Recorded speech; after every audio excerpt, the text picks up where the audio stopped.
शहरोज। आज हम क्लास 8 का चैप्टर नंबर 4 पढ़ेंगे जिसका नाम है फाइनेंशियल अर्थमेटिक और उसकी एक्सरसाइज 4.5 को सॉल्व करेंगे। इस एक्सरसाइज को सॉल्व करने से पहले यहाँ पर जो हमें कुछ टॉपिक्स हैं उनके बारे में मालूम होना ज़रूरी है। अगर हमें ये मालूम होंगे तो हम अपनी एक्सरसाइज 4.5 को इजीली जो है सॉल्व कर सकते हैं। पहला जो टॉपिक है वो है परसेंटेज। परसेंटेज का मतलब है पर 100 या आउट ऑफ 100, ठीक है। सेकंड टॉपिक जो है वो है हमारे पास प्रॉफिट। प्रॉफिट हम कहते हैं मुनाफे को। किसी भी चीज़ की सेलिंग प्राइस हायर हो जाए आपके कॉस्ट प्राइस से, उसके ऊपर जो मिलने वाली वैल्यू होती है उसको हम प्रॉफिट कहते हैं। फॉर एग्जांपल, आपने एक पेन परचेज किया जिसकी कॉस्ट प्राइस जो थी वो 15 रुपीज़ थी, आपने उसको सेल कर दिया 20 रुपीज़ में। अब देखें आपकी जो कॉस्ट प्राइस जो है, सेलिंग प्राइस जो है वो क्या है, बढ़ गई है। इसके ऊपर जो आपको 5 रुपये इजाफी मिले वो आपके लिए क्या कहलाएगा, प्रॉफिट कहलाएगा, ठीक है। इसी तरीके से हमारा जो थर्ड टॉपिक है वो है लॉस। ये इसका अपोजिट है, ठीक है। लॉस हम कहते हैं नुकसान को, ठीक है। अब देखिए यहाँ पर कॉस्ट प्राइस जो है हायर हो जाएगी आपकी सेलिंग प्राइस से, ठीक है। उसमें से जो आपके पैसे जो माइनस हो जाएंगे उसको हम कहेंगे लॉस। फोर्थ टॉपिक है डिस्काउंट। डिस्काउंट किसे कहते हैं, discount means reduction. For example, हमें 10 रुपीज़ का एक पेन मिला, ठीक है। अब हमें सेल करना है 12 रुपीज़ का, ठीक है। मार्केट रेट उसका क्या है, 12 रुपीज़ है। लेकिन हमारे पास कस्टमर आया, उसने कहा मुझे आपके 10 रुपीज़ में जो है पेन दे दें, तो अब आप अपना नुकसान तो नहीं करेंगे, ठीक है, यानी कि आप उसी वैल्यू में नहीं देंगे। अब कस्टमर क्या करेगा, आपसे कहेगा कि आप मुझे डिस्काउंट करें, क्या करें, इसमें कमी करें, 12 रुपये का नहीं दें, तो आप डिस्काउंट करके 1 रुपया कम कर देंगे। अब यानी कि उसे कितने का देंगे, 11 रुपये का सेल कर देंगे। यानी कि डिस्काउंट किसे कहते हैं, हम रिडक्शन को कहते हैं। मार्क प्राइस होगी, जो भी आर्टिकल हो आपका, उसकी जो मार्क प्राइस होगी उसमें आप रिडक्शन कर देंगे तो उसको आप क्या कहेंगे, डिस्काउंट कहेंगे, ठीक है। ये तो थे हमारे आज के टॉपिक जो आप इस एक्सरसाइज के अंदर उनको पढ़ेंगे। तो आइए अब हम अपनी एक्सरसाइज 4.5 को सॉल्व करना स्टार्ट करते हैं। Exercise number 4.5, question number 1, a shopkeeper purchased 160 chairs at the rate of 900 rupees per chair. He sold 60 chairs at the rate of 1000 rupees per chair and remaining chairs at the rate of 960 rupees per chair. Find the profit or loss percentage. एक दुकानदार है जिसने 160 कुर्सियाँ 900 रुपये के हिसाब से खरीदी। उसने 60 जो कुर्सियाँ हैं वो सेल कर दी 1000 रुपये के हिसाब से। अब उसके पास जो बकाया कुर्सियाँ बची हैं वो 960 रुपये के हिसाब से बची हैं। अब आपने यहाँ पर फ़ायदा और नुकसान दोनों मालूम करके बताने हैं, ठीक है। जब उसने चेयर्स खरीदी थी तो उसमें हर चेयर जो है 900 रुपये की थी, ठीक है। जब उसने सेल की तो जब उसने जो है 1000 रुपये की एक चेयर सेल की और बकाया जो उसके पास चेयर्स बच गई वो 960 रुपये के हिसाब से बच गई। अब यहाँ पर जो हमें फ़ायदा और नुकसान जो है मालूम करना है। सबसे पहले हम डेटा बनाएंगे। परचेज चेयर 160 उसने कुर्सियाँ परचेज की थी, किस रेट के हिसाब से, 900 रुपये के हिसाब से पर चेयर। अब उसने सेल कितनी की, 60 चेयर सेल की, पर चेयर 1000 रुपये के हिसाब से। बकाया जो चेयर थे उसका जो रेट बताया इसने हमें 960 रुपये पर चेयर बताया। अब आप प्रॉफिट और लॉस जो है मालूम करके बताएंगे। सोल्यूशन, सबसे पहले हम 160 जो चेयर है उसका हम टोटल लगाएंगे कि कितने रुपए की बैठ रही है। तो उसने कहा कि 160 चेयर को हम मल्टीप्लाई करा देंगे इसकी ओरिजिनल कीमत से जितनी कि उसने खरीदी थी। तो हमने 900 रुपये से उसको क्या करा दिया, मल्टीप्लाई करा दिया, 160 मल्टीप्लाई बाय 900 तो हमारे पास क्या आ गया 1,44,000। तो ये हमारे पास क्या आ गई, हमारी कॉस्ट प्राइस आ गई है। ठीक है, अब 60 चेयर जो उसने सेल कर दी है कितने के हिसाब से, 1000 के हिसाब से। अब ये हम 60 को 1000 से मल्टीप्लाई कर देंगे तो ये हमारे पास क्या आ गई, सेलिंग प्राइस आई कितनी 60,000। अब रिमेनिंग शेयर कितनी है हमारे पास वो बताना है। पहले हम टोटल में से माइनस कर देंगे, जो सेल हो जाएंगे तो हमारे पास रिमेनिंग शेयर आ जाएंगे। टोटल हमारे पास शेयर्स कितनी थी 160, माइनस कितनी करेंगे हम सेलिंग शेयर्स को, ये हमारी सेल हुई है 60 तो हमारे पास रिमेनिंग कितनी रह गई 100 रह गई। अब हमारे पास 100 शेयर्स का रेट भी उसमें दिया है, कितना है 960। तो आप क्या करेंगे, इस 100 शेयर को मल्टीप्लाई करा देंगे किससे 960 से। जब हमने मल्टीप्लाई कराया तो हमारे पास आ गया 96,000। अब हमें टोटल सेलिंग मालूम करनी है। यहाँ पे टोटल सेलिंग मालूम करने के लिए हम क्या करेंगे, अपनी 100 शेयर्स का जो अमाउंट आया है वो प्लस करा देंगे अपनी 16 शेयर जो सेल हुई है उसके अमाउंट से। सेलिंग शेयर का जो अमाउंट जो था वो कितना था 96,000 प्लस, और ये सेलिंग अमाउंट है 60,000। इन दोनों का आप प्लस कर देंगे तो आपके पास टोटल सेलिंग आ जाएगी। टोटल सेलिंग कितनी हो गई 1,56,000। अब आप इजीली जो है प्रॉफिट अपना मालूम कर सकते हैं, क्योंकि आपके पास सेलिंग प्राइस भी आ गई और कॉस्ट प्राइस भी आ गई। ठीक है, अब हमारे पास सेलिंग प्राइस कितना है टोटल 1,56,000 माइनस कॉस्ट प्राइस आपने मालूम कर लिया था यहाँ पर, तो हमारा क्या था 1,44,000। इनको हमने माइनस कर दिया तो हमारे पास टोटल प्रॉफिट कितना आ गया 12,000। अब हम इजीली जो है प्रॉफिट परसेंटेज को मालूम कर सकते हैं, profit divided by cost price multiply by 100। अब देखिए प्रॉफिट आपको मालूम हो गया तो प्रॉफिट की जगह प्रॉफिट लिखा, कॉस्ट प्राइस आपको मालूम है तो आपने कॉस्ट प्राइस की कॉस्ट प्राइस लिखी, मल्टीप्लाई का मल्टीप्लाई 100 का 100।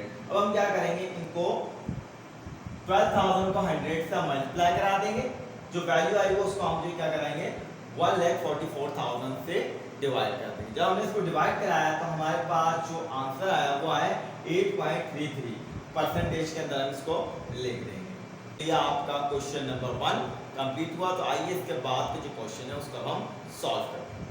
Question number 2, the price of a bicycle is listed as ₹8,500। The wholesaler allows the retailer chain discounts of 10% and 5%. Find selling price of wholesaler. एक बाइसाइकिल है जिसकी कीमत जो है 8,500 रुपये है, होलसेलर जो है उसे चेन डिस्काउंट दे रहा है, एक दफ़ा 10% और दूसरी मरतबा जो है 5% दे रहा है। अब आपने जो फाइंड करनी है होलसेलर की सेलिंग प्राइस को फाइंड करना है। यहाँ पर जो है आपके पास जो नई चीज़ आई है वो है चेन डिस्काउंट। मैंने टॉपिक के अंदर चेन डिस्काउंट को जो है एक्सप्लेन करना मिस कर गया था, तो मैं आपको अब बता देता हूँ कि चेन डिस्काउंट क्या है। एक डिस्काउंट के बाद दूसरा डिस्काउंट कर देने को हम चेन डिस्काउंट कहते हैं। ठीक है, देखिए यहाँ पर इसने एक दफ़ा डिस्काउंट दिया 10%, फिर उसके बाद उसने दोबारा ओल्ड डिस्काउंट के ऊपर डिस्काउंट दे दिया। ठीक है, तो ये क्या कहलाता है चेन डिस्काउंट कहलाता है। तो आइए हम अपने क्वेश्चन को सॉल्व करना स्टार्ट करते हैं। सबसे पहले हम डेटा बनाएंगे, price of bicycle 8,500, chain discount 10% and 5%। ठीक है, सेलिंग प्राइस होलसेलर की आपने क्या करनी है फाइंड करनी है। सॉल्यूशन, लिस्ट प्राइस कितनी है आपके पास 8,500। फर्स्ट डिस्काउंट हम मालूम कर रहे हैं यानी कि 10% ऑफ कितनी प्राइस में से 8,500 में से 10% को मैं इस तरीके से लिख सकता हूँ 10/100 मल्टीप्लाई लगाएंगे, ऑफ की जगह 8,500 लिखेंगे। इन दोनों को हम डिवाइड करा देंगे 10 डिवाइड बाय 100 तो हमारे पास आ जाएगा 0.1। मल्टीप्लाई करा देंगे अपने 8,500 को।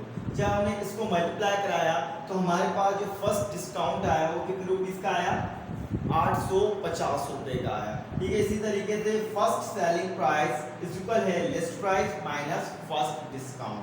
अब आपके पास जो सेलिंग प्राइस है लिस्टेड वो कितनी है 8,500 है, उसमें से आप फर्स्ट डिस्काउंट को माइनस कर दें। जब हमने माइनस किया तो हमारे पास जो वैल्यू आई वो आई कितनी 7,650। ये आपका हो गया first selling price.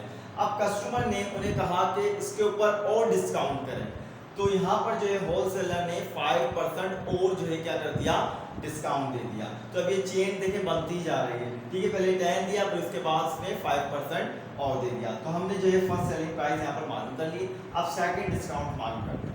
Second discount कितना है आपका, 5% ऑफ। अब आपके पास जो सेलिंग प्राइस आएगी वो ये वाली आएगी। अब ये वाली प्राइस नहीं आएगी 8500, क्योंकि डिस्काउंट हो चुका है उसके अंदर का पहला। तो अब दूसरा डिस्काउंट अब आपने लेना है इसमें, ठीक है। तो हम लिखेंगे 7650। अब 5% को मैं 5/100 लिख सकता हूँ, ऑफ की जगह मल्टीप्लाई 7650। 5 को हम डिवाइड करा देंगे 100 से, तो हमारे पास वैल्यू आएगी 0.05। मल्टीप्लाई का मल्टीप्लाई 7650। अब इन दोनों को मल्टीप्लाई कराया हमने, जब मल्टीप्लाई कराया तो हमारे पास जो वैल्यू आई 382.5 पैसा। तो ये देखें, अब आप क्या करेंगे, सेकंड डिस्काउंट को भी देखें। अब आपको सेकंड डिस्काउंट भी मालूम हो चुका है, तो आपने करना क्या है, अब फाइनल जो सेलिंग प्राइस होगा उसको आपने, फाइनल सेलिंग प्राइस जो होगी उसमें से आप फर्स्ट सेलिंग प्राइस में से माइनस कर देंगे आपके सेकंड डिस्काउंट को। ये देखें, आपकी फर्स्ट सेलिंग प्राइस क्या थी यहाँ पर 7650, और सेकंड डिस्काउंट क्या था आपका 382.5। जब हमने इनको माइनस कराया तो हमारे पास जो वैल्यू आई वो आई 7267.5। तो ये आपका क्वेश्चन नंबर 2 सॉल्व हुआ। आइए इसके बाद के जो क्वेश्चन है उसको अब हम सॉल्व करते हैं। Question number 3, find single discount percentage equivalent two successive discounts of 20%, 10% and 5%। यहाँ पर जो है आपने सिंगल डिस्काउंट परसेंटेज को फाइंड करना है। यहाँ पर आपको जो है चेन डिस्काउंट दी गई है, डिस्काउंट के बाद डिस्काउंट दिया गया है 20%, 10% और 5%, ठीक है। सबसे पहले हम डेटा बनाएंगे। सक्सेसिव डिस्काउंट कितना है आपको 20%, 10% एंड 5%। फिर उसके बाद सिंगल डिस्काउंट आपने फाइंड करना है। मार्क प्राइस जो आपको दी गई है वो कितनी दी गई है, 500 दी गई है। सॉल्यूशन, सबसे पहले हम 20% को लिख लेते हैं, ठीक है।